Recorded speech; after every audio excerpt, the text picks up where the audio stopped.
E foi anunciado, Fernando Diniz agora é oficial, foi anunciado pelo próprio perfil do Fluminense, Fernando Diniz está de volta ao Fluminense, e será o treinador do Fluminense, quer dizer, o será a gente nunca garante, mas ele assina contrato com o Fluminense até o final desta temporada. Bem, enfim, passaram 3 anos, entre 2019 e 2022, e Fernando Diniz, que segundo o próprio, né, já falou em algumas outras entrevistas, inclusive a gente vai mostrar um trecho aqui na saída dele, falou sobre sair, enfim, sobre se preparar, se reforçar e etc, enfim, se melhorar, chega ao Fluminense agora de maneira oficial. Bem, vou pedir só pra você deixar seu like aqui embaixo, você se inscrever aqui no canal, se você achar justo. Se você não achar justo, beleza, também não precisa não, tá de boa aí. E a gente vai ver aqui agora, já direto aqui de início, até porque tem outras notícias nesse vídeo aqui, o vídeo lançado pelo Fluminense. O Fluminense lançou um vídeo em seu Twitter falando sobre a chegada de Fernando Diniz. Vamos ver o vídeo, enfim, tem o discurso dele ali contra o Grêmio, né, naquele jogo que a gente entra perdendo por 3-0, esse discurso até antes da gente tomar o 3-0, mas que depois faz uma das viradas mais históricas aí dos últimos anos do Fluminense. Vamos ver. Ninguém tá no Fluminense pra ver passear, mas grande pra caralho, grande tá aqui, grande. Tá no coração de vocês, tem nada que ter medo aqui, nada! Vai com a alma de vocês, caralho! Vitória tá pronta! Tá no coração de cada um! Não temam e não tenham dúvida! Nós estamos juntos aqui nessa porra!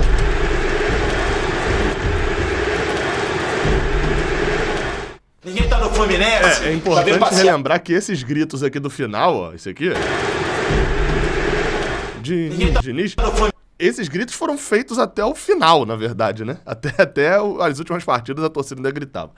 Bem, Fernando Diniz chega ao Fluminense após passagens após a sua saída, ele assumiu o São Paulo, cerca de 1 mês e meio depois, mais ou menos, da sua saída, ele assumiu o São Paulo. Depois do São Paulo, né, passou lá no São Paulo, teve um retrospecto de 59 jogos, mais 16 de 75 jogos pelo São Paulo, pegou a reta final de 2019, jogou em 2020 também, enfim, foi o time do São Paulo que em 2019 se classificou, levou o São Paulo à classificação para a Libertadores de 2020, e em 2020 foi eliminado da Libertadores, enfim, jogando ainda... Assim, é complicado, né? Porque a Libertadores ela foi dividida em 2020, então eles passaram ali de início, né? Foram desenvolvendo, mas a Libertadores passaram de junho, de julho, mas a Libertadores, no final das contas, ele vai ser eliminado lá em outubro, né? Quando acaba a primeira fase da Libertadores 2020, e depois acabou sendo eliminado da Sul-Americana num jogo maluquíssimo contra o Lanús, um jogo que beirou o inacreditável, né? Jogando em casa contra o Lanús. Enfim, reveja os lances desse jogo, beira o inacreditável. Na Copa do Brasil fez uma boa campanha, foi longe, eliminando o Flamengo, inclusive, nas quartas de final, mas na semifinal sucumbiu diante do Grêmio, e foi quando, logo depois, enfim, de ter sido eliminado, perde um jogo no Brasileirão, foi demitido. Vou gravar um raio-x ainda, né, sobre a passagem dele no São Paulo, no Santos e no Vasco, porque depois ele assumiu o Santos no início da temporada seguinte. Pelo Santos teve uma quantidade menor de jogos, foram 27 partidas, onde ele teve 10 vitórias, foi até um dos desempenhos de Diniz.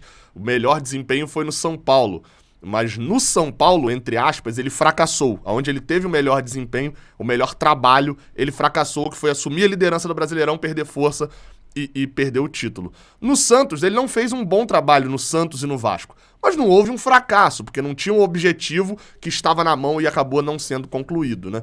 Mas a passagem, de fato, no Vasco, ela é muito, muito complicada, né? O Vasco é um clube muito complicado, o Vasco de 2021 é um clube muito complicado, ele assume e consegue em 12 jogos 4 vitórias. Só que aí quando você vai ver as 4 vitórias, ele conseguiu 3 dessas 4 vitórias nos primeiros jogos. Ele assume o time vence o Brusque, vence o Goiás, vence o Confiança, perde pro Sampaio Corrêa, mas vence o Coritiba. Ou seja, ele conseguiu 4 vitórias nos primeiros 6 jogos, se eu não estou enganado.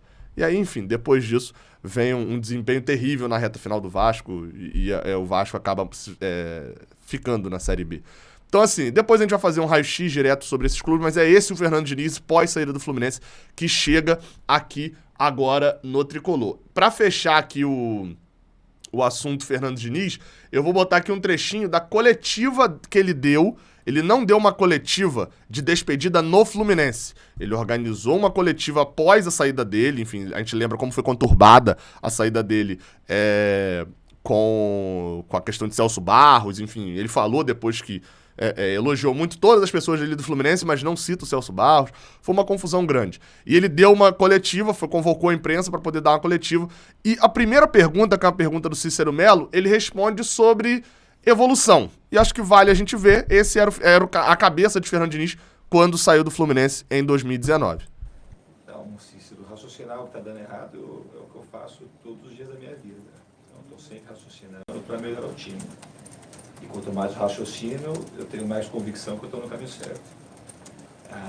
Eu não acho que o futebol seja só um número, como acho que a minha vida não é um número. Eu não me resumo pela matemática e acho que o futebol não pode se resumir pela matemática. Mas também, se assim o fosse, a gente poderia resumir por um outro tipo de matemática. A gente formou um time de jogadores muito desconhecidos, em sua imensa maioria questionados, muito questionados, e hoje eu entrego o Fluminense com jogadores admirados pela torcida, 3 jogadores que seriam convocados para a seleção olímpica, foi só o Alan, mas o Nino e o Caio Henrique também seriam. É um resgate feito pelo Matheus, nem falo um resgate do Matheus Ferraz, mas colocar o Matheus Ferraz numa prateleira onde ele nunca esteve. Johnny Gonzalez, que era um jogador que era reserva do Júnior Barranquilla, um desconhecido no Brasil, que hoje tem as portas abertas, os grandes clubes do Brasil estão atrás dele. Luciano e Everaldo, que quando eu cheguei aqui não tinha nenhum mercado, em 3, 4 meses foram cortejados pelos grandes clubes do Brasil, os 2 saíram. João Pedro e Marcos Paulo, que ninguém apostava que seria para esse ano. Quando eu cheguei aqui na nossa primeira conversa, as pessoas do Fluminense acreditavam que eles tinham que passar no mínimo um ano no Sub-20 para amadurecer. E hoje são 2 jogadores que são profissionais, que jogam de igual para igual contra qualquer time, qualquer situação. Lançamento do Miguel, um outro olhar para o Miguel de 16 anos, talvez seja um fato inédito aí no Fluminense, um jogador de 16 anos que joga, não porque tem 16 anos, joga porque é capaz de jogar. Entre outros, a própria recuperação do Ganso, o futebol aqui do Brasil, recuperação no sentido de mostrar que ele é capaz de correr os 90 minutos, de dar carrinho, de ajudar a equipe, de não ser só o Ganso talentoso que ficava sem movimentar no campo. E esqueço de algumas coisas que não dá para lembrar tudo assim de sopetão. Mas isso também são resultados muito importantes para mim. Eu acho que o Fluminense fica numa boa condição. O time treinou muito. Eu sou muito grato a tudo que os jogadores fizeram.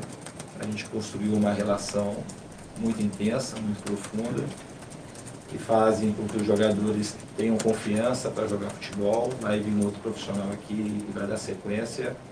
Talvez a minha saída diminua um pouco a pressão, porque não é uma coisa que eu ocasiono, mas onde eu estou, fica sempre esperando uma coisa a mais dos times que eu estou dirigindo.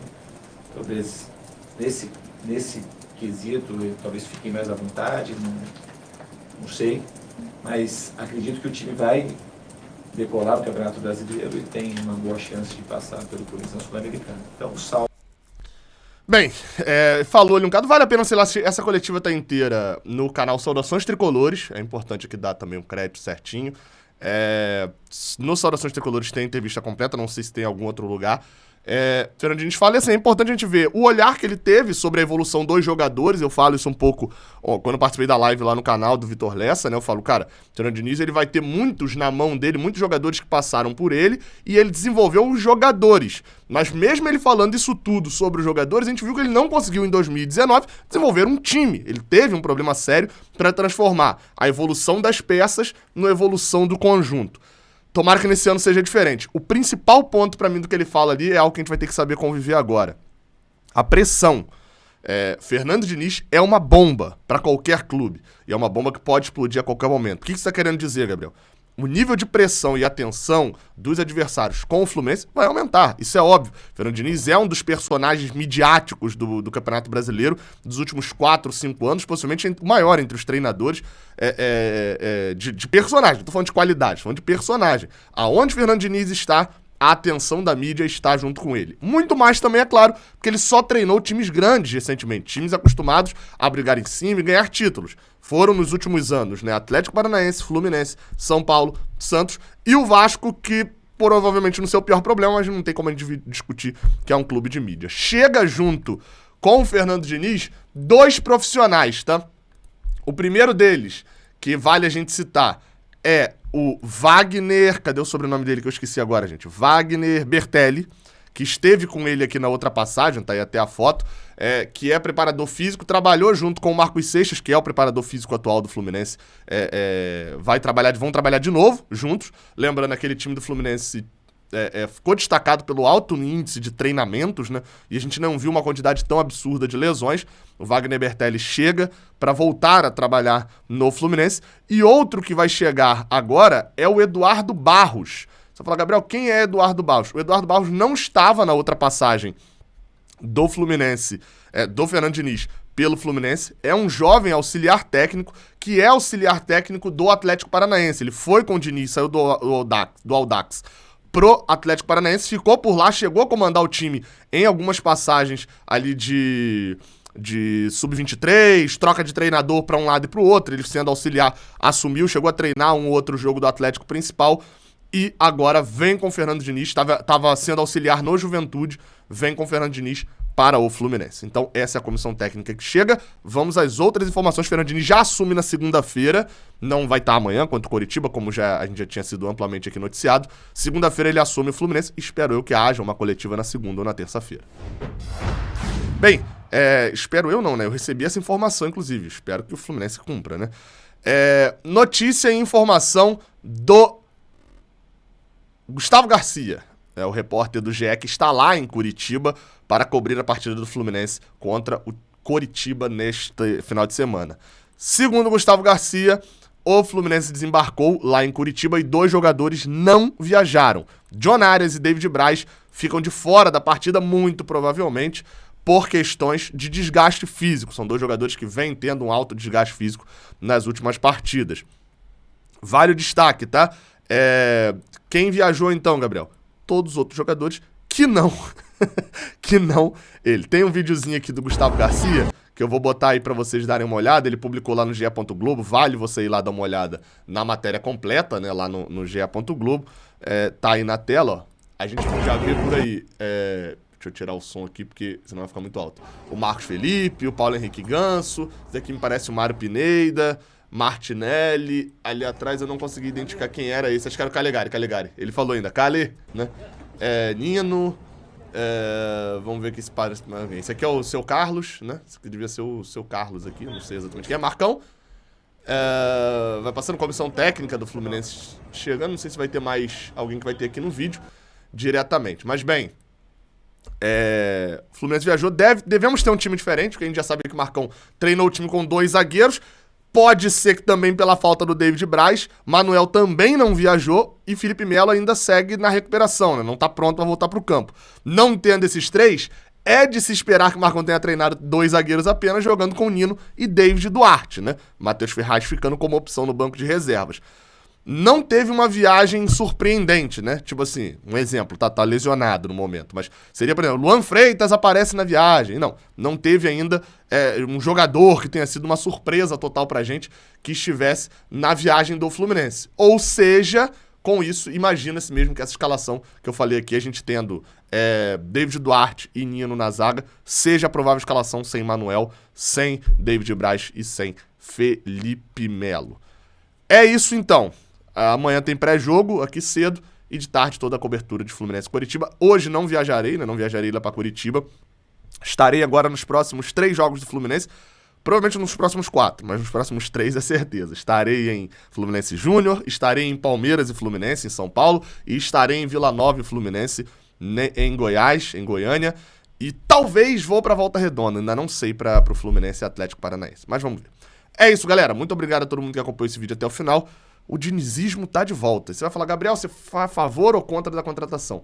Eu ainda não sei se vai dar certo, e eu já falei isso há algum tempo aqui. Eu não tenho um veredito, acho que todo mundo tem um veredito sobre o Fernando Diniz. Eu tô curioso. Todo o trabalho de Diniz tem uma expectativa maior do que ele entrega, de fato. Ele entregou na carreira dele, de fato. E no meu caso também não é diferente. A expectativa é maior do que os trabalhos que ele fez. Isso é um fato. Até a próxima. Valeu.